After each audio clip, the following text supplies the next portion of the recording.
সম্মানিত ভিউয়ার্স, আসসালামু আলাইকুম। আশা করি ভালো আছেন, আমিও ভালো আছি।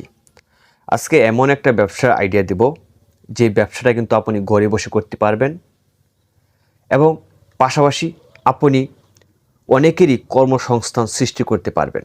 আপনার দ্বারা সম্ভব। খুবই একদম লো ক্যাপিটালে আপনারা এই ব্যবসাটি স্টার্ট করতে পারেন। এটা ব্যবসাও আবার একটি কারখানার মালিকও। আপনি হতে পারেন একটি কারখানার মালিক এবং পাশাপাশি একজন ব্যবসায়ী।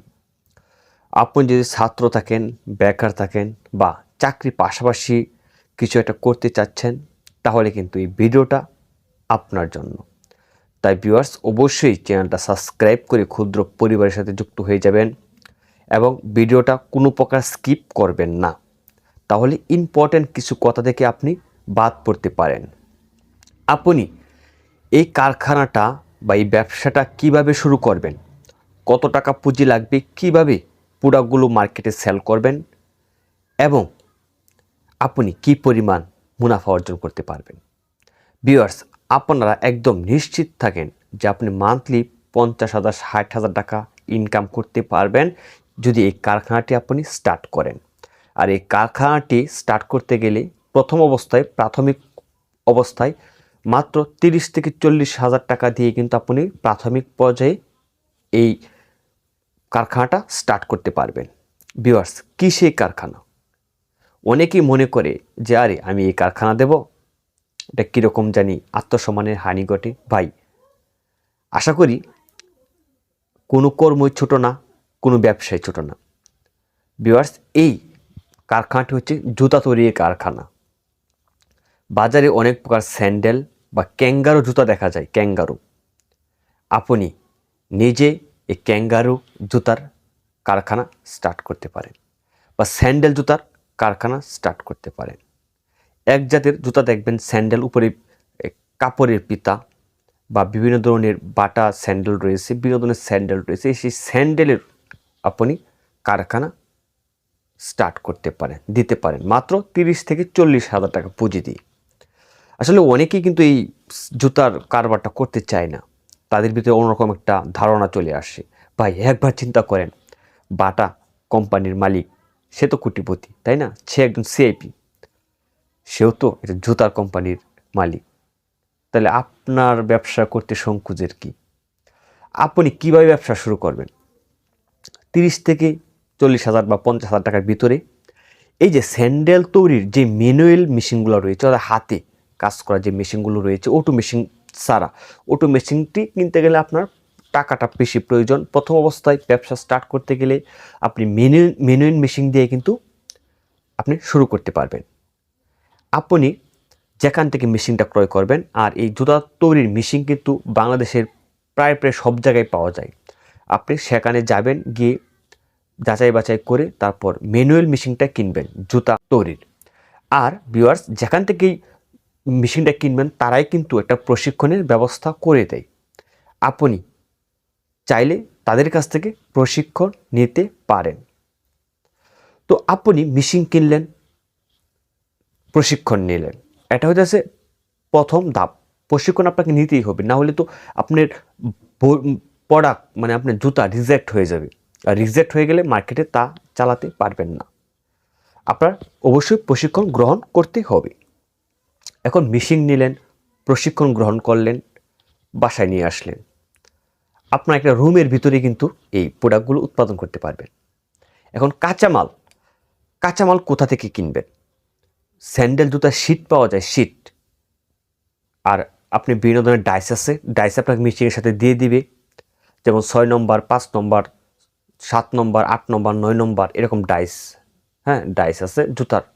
সেই ডাইসগুলো দিয়ে শিটগুলো ডাইসের উপরে রেখে চাপ দিবেন, অটোমেটিক ডাইসে আপনার সেগুলো সিস্টেম হয়ে যাবে।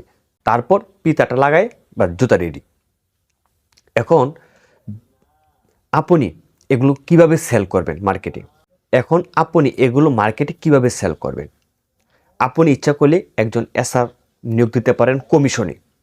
আর এই স্যান্ডেল জুতা কিন্তু উৎপাদন করতে গেলে আপনাকে প্রথমেই ভালো মানের স্যান্ডেল জুতা তৈরি করতে হবে। কারণ মার্কেটে আপনি কিন্তু খুচরা বিক্রি করবেন না, আপনি বিক্রি করেন পাইকারি, যারা জুতার ব্যবসা করে তাদের কাছে পাইকারি বিক্রি করবেন। আপনি চাইলে গ্যারান্টি সহকারেও বিক্রি করতে পারেন, যে 3 মাসের গ্যারান্টি। তাহলে তারা কিনতে এটা আগ্রহবোধ হবে এবং আগ্রহ সৃষ্টি হবে। তবে অবশ্যই ভালো মানের শীটটা দেওয়ার চেষ্টা করবেন, ভালো মানের পিতা দেওয়ার চেষ্টা করবেন, তাহলে, কারণ দোকানদার তো অভিজ্ঞ, তাই না? তারা অনেক যাতে এই ব্যবসা করে, অনেক জুতা দেখে, তারা কিন্তু কি এই বিষয়ে অভিজ্ঞ। তাই আপনি যদি নর্মাল শীট বা নর্মাল পিতা দিয়ে জুতা তৈরি করেন, তাহলে তাদের কাছে সেটা গ্রহণযোগ্য হবে না। আপনি যদি বলেন 10 টাকা জোড়া দেবো, তাও আপনার কাছ থেকে তারা কিনবে না, কারণ তারা চাইবে তাদের কাস্টমার নষ্ট না করার জন্য। সেক্ষেত্রে আপনি ভালো মানের শীট দিয়ে, ভালো পিতা দিয়ে আপনি কী করবেন, জুতাগুলো তৈরি করবেন। এবং আপনার প্রতি জোড় পিস আপনার মেবি আপনার 40 থেকে 50 টাকার ভিতরে আপনার হয়ে যাবে। হ্যাঁ, যদি আপনি একটা এসআর নিয়োগ দেন, তাহলে আপনি এসআরকে একটা রেট ধরে দিতে হবে।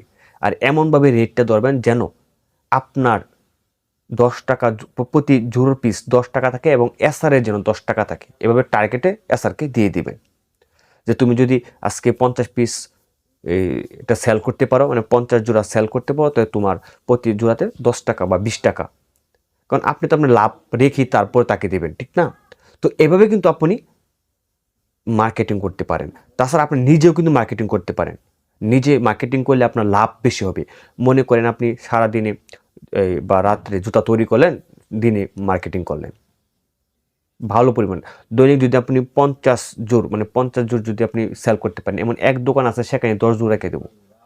আপনি যদি 5টা বা 6টা স্টোরে যদি আপনি এই প্রোডাক্টগুলো দিতে পারেন, তাহলে আপনার দৈনিক 50 জোড় যদি আপনি সেল দিতে পারেন, তাহলে এভারেজে যদি 20 টাকা করে থাকে, তারপরে 1000 টাকা, মান্থলি 30,000 টাকা। আর যখন আপনি 1-2 মাস সেল দিবেন, সব দোকান আপনার পরিচিত হয়ে যাবে, তখন প্রতি মাসে আপনি প্রায় 50 থেকে 60,000 টাকা পর্যন্ত ইনকাম করতে পারবেন।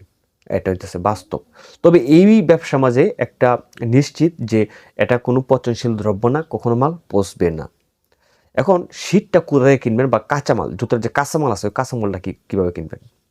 আসলে কাঁচামাল বলতে এই যে শীট, এখানে বিশাল আপনার শীট থাকে, একটাই শীট। এই শীটের মধ্যে বিভিন্ন ধরনের প্রিন্ট থাকবে। তাছাড়া আপনার যে উপরে যে লেসগুলো আছে, ওইটাই, এই দুইটাই মূলত কাঁচামাল এই প্রোডাক্টের। তাছাড়া কি আর কোনো কাঁচামাল নেই। আর এই দুইটাই কিন্তু আপনি যেখান থেকে মেশিনটা ক্রয় করবেন, সেখানে কিন্তু এই প্রোডাক্টগুলো পেয়ে যাবেন, বা এই আপনার শীটগুলো পেয়ে যাবেন। তাছাড়া এটা কিন্তু আলাদা মার্কেটও রয়েছে। আপনারা ইচ্ছা করলে বা চাইলে সেই মার্কেট থেকেও এগুলো ক্রয় করে নিয়ে আসতে পারেন ইজিলি। এটা স্টার্ট করে একদম ইজিলি। জাস্ট আপনার একটু আইডিয়া থাকতে হবে, একটু এই বিষয়ে ধারণা থাকতে হবে। তবে এই বিজনেসটা স্টার্ট করতে গেলে আপনার সর্বপ্রথম যেটা প্রয়োজন হবে, তা হচ্ছে আপনাকে প্রশিক্ষণ গ্রহণ করা। আপনাকে অবশ্যই প্রশিক্ষণ গ্রহণ করতে হবে। আর এটা প্রশিক্ষণটা গ্রহণের স্থান হচ্ছে আপনি যেখান থেকে ওই মেশিনটা, ম্যানুয়াল মেশিনটা কিনবেন, সেখানেই কিন্তু তারাই এটা ব্যবস্থা করে দেয়। আপনি যদি চিন্তা ভাবনা করেন, বা আপনি যদি ডিসিশন নেন যে আপনি বিজনেসটা করবেন, তাহলে আপনি ইউটিউবে বা গুগলে সার্চ করে এই জাতীয় আরও অনেক ইনফরমেশন সংগ্রহ করতে পারেন। আর এই চ্যানেল লক্ষ্যই হচ্ছে আপনাদেরকে ব্যবসার আনকমন ব্যবসা বা আনকমন আইডিয়া স্মরণ করে দেওয়া, আপনার বিবেককে জাগ্রত করে তোলা, আর কিচ্ছু নেই। এই চ্যানেলে ভিডিও দেখে হট করে কেউ নিজে ব্যবসায় বা নিজে কোনো কিছু করতে যাবেন না। একটা জিনিস শুরু করার আগে ভালো করে চিন্তা করবেন, ভাববেন, প্রয়োজনে একটু কয়েকটা টাকা খরচ করে একটু মার্কেটে ঘুরবেন, যাচাই বাছাই করবেন, দেখবেন, শুনবেন, তারপর ধীরে আস্তে সিদ্ধান্ত নেবেন। ভিউয়ার্স, যদি ভিডিওটি একটু হলেও ভালো লাগে থাকে, তো অবশ্যই একটি লাইক করবেন এবং কমেন্টে আপনার মূল্যবান মতামতটুকু জানিয়ে দেবেন। আজকের মতো এখানেই বিদায় নিচ্ছি। এতক্ষণ আমি আপনাদের সাথে ছিলাম আহমেদ শিমুল। ভালো থাকবেন, সুস্থ থাকবেন। দেখা হবে অন্য কোনো ভিডিওতে, অন্য কোনো বিষয় নিয়ে, অন্য কোনো আলোচনায়। খুদা হাফেজ।